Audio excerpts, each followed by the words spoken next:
Nora Fitch had worked the front reception desk at Callaway and Pollard Fine Estates for 3 years, and in that time she had learned to read the room the way Gareth Pollard wanted her to. You looked at what a person carried in, you looked at what they were wearing, and you made a quiet calculation before they reached the counter. It was not a policy that anyone had written down. It was simply the way the house ran. The man who came in on a Tuesday morning in November carried a battered leather ledger under one arm, and a child's drawing folded in his breast.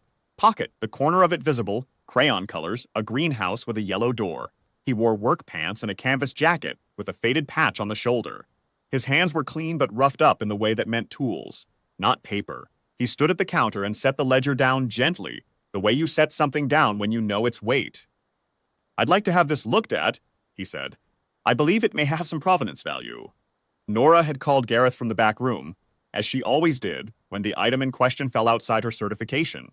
Gareth Pollard was 61, silver-haired, and dressed in a way that communicated he had never once in his life been wrong about an object's worth. He came out from behind the curtain, glanced at the man's jacket, and picked up the ledger with 2 fingers, the way you might lift something a dog had brought in. He opened it, turned 3 pages, closed it. "It's a shopkeeper's accounts book," Gareth said. "Mid-19th century, probably a hardware merchant. Sentimental value at most. These turn up in estate, lots regularly. I'm sorry you made the trip." He set the ledger back on the counter and walked away before the man could answer.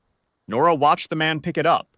He didn't argue. He didn't explain himself. He tucked the ledger back under his arm the way he'd carried it in, nodded once at her, politely, not bitterly, and left through the glass door into the gray November morning. She watched him through the window as he crossed the parking lot, opened the door of a battered blue pickup, and drove away.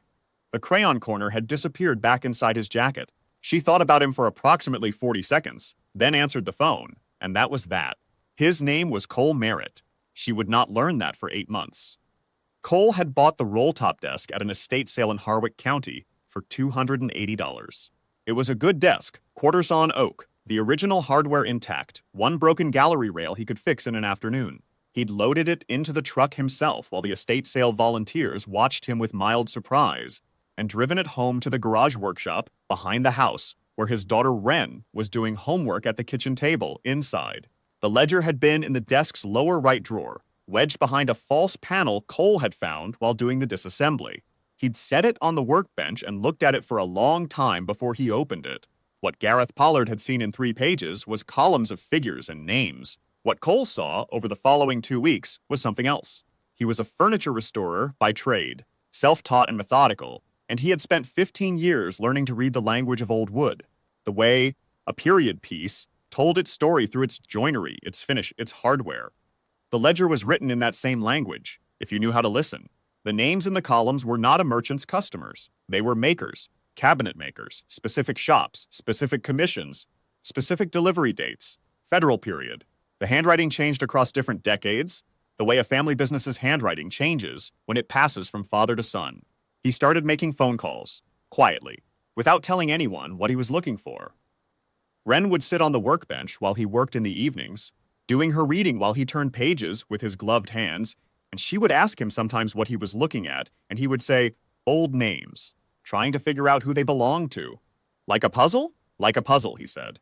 He took the ledger to Callaway and Pollard in November, because it seemed like the responsible thing to do, to have it looked at by someone in the trade before he went any further. When Gareth Pollard walked away from it in 45 seconds, Cole went home, made Wren's dinner, and kept working. By February, he had traced 4 of the names in the ledger to a specific workshop in Alexandria, Virginia, that had produced federal period furniture for 3 families whose estates had been dispersed in the 1920s. By April, he had found a civil case, Linden Foundation v. Hartwell Estate Trust, filed in federal district court 7 years prior, in which a collection of federal period American furniture was contested as having been removed from a documented private collection without authorization. The case had stalled because the chain of provenance had a gap that neither party could fill. The gap was approximately 80 years wide, and it fell exactly in the period Cole's ledger covered. He sat at the kitchen table with the ledger open in front of him for a long time. Wren came in from school, dropped her backpack, and looked at his face. "Dad, what is it? I think I've been carrying something important," he said. "I just had to figure out what it was." He called a federal art recovery attorney whose name he had found in the public case records. Her name was Patricia Soles, and she worked out of a small office in the city. And when Cole explained what he had, there was a silence on the phone that lasted long enough that he checked to make sure the call hadn't dropped. "Mr. Merritt," she said, "do not move that ledger. I will be there Thursday." Patricia Soles arrived Thursday with a museum acquisitions director named Webb Halsey, and the two of them spent 4 hours in Cole's garage workshop with the ledger spread on his workbench under the good light. Nora Fitch arrived an hour into it, sent by the museum on a separate matter, a consignment inquiry about a secretary desk the museum had flagged, and she walked into the garage and stopped. She recognized him immediately. The canvas jacket, the roughed-up hands, the careful way he handled things. He did not recognize her. There was no reason he would have. She stood near the garage door and watched Patricia Soles turn pages and Webb Halsey take photographs, and she listened while Cole explained, in plain and exact language, how he had traced the makers' names, how he had cross-referenced the commission dates, how he had identified the gap in the Linden Foundation case, and what the ledger's entries covered. He spoke the way he had carried the ledger into Callaway and Pollard, steadily, without performance, with the patience of a man who had worked something out carefully over a long time and was simply reporting what he had found. Webb Halsey looked up from the ledger at one point and said, "Mr. Merritt, where did you study provenance research?" Cole looked at him. "I didn't," he said. "I restore furniture. You learn to read the pieces. Same language." Wren came in from the back door just then, still in her school clothes, and stopped when she saw the strangers. Cole looked at her. "Come on in," he said. "These people are looking at the ledger." Wren climbed up onto the workbench the way she always did and opened her book. She was used to her father's workshop having an atmosphere of quiet, serious work. She didn't disturb it. Patricia Soles looked at the child sitting on the workbench with her reading, then at Cole, then back at the ledger. "Mr. Merritt," she said, "this document is the linchpin. This is what the case has been waiting for. We've had 3 separate expert witnesses who couldn't fill this gap. You filled it from a desk drawer in Harwick County." Cole nodded. He picked up his coffee cup and said nothing. 8 months later, the federal case closed. The Linden Foundation v. Hartwell Estate Trust was resolved in the district court on a Tuesday morning in July.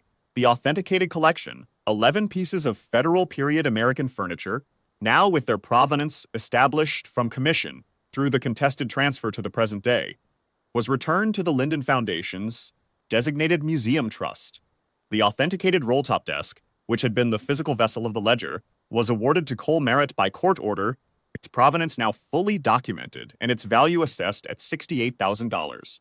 Cole's finder's recovery share, calculated against the appraised collection value and his contribution to the resolution of the civil case, came to $214,000.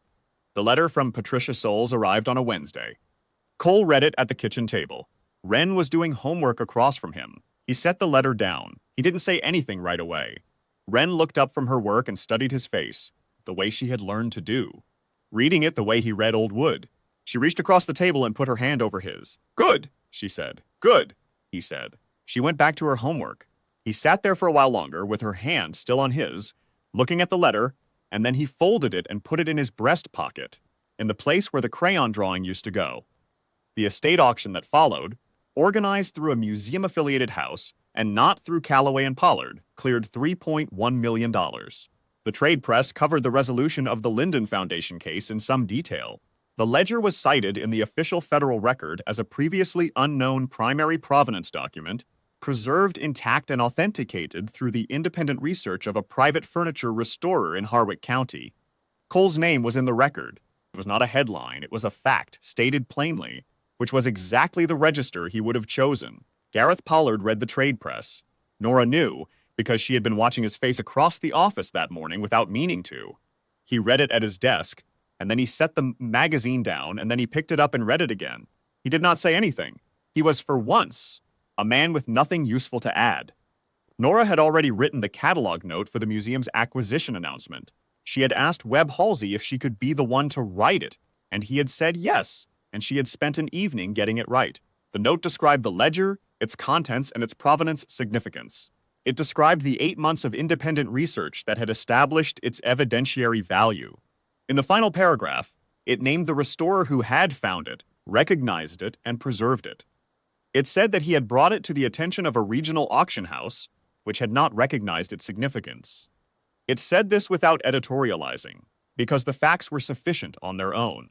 She had learned that from watching Cole Merritt work. The last thing she put in the note was a line about the desk. The quarter-sawn oak roll top, original hardware intact, one broken gallery rail repaired, now sitting in a restored workshop in Harwick County. She wrote that the desk was not for sale. She wrote that the man who owned it had a daughter who sometimes sat on his workbench while he worked, and that the workshop smelled of linseed oil and old wood, and that the ledger had spent 7 years inside that desk's lower drawer before anyone thought to look. She didn't know if that last detail would make it past the editor. It did. She supposed it was the kind of thing that, once you knew it, you couldn't leave out.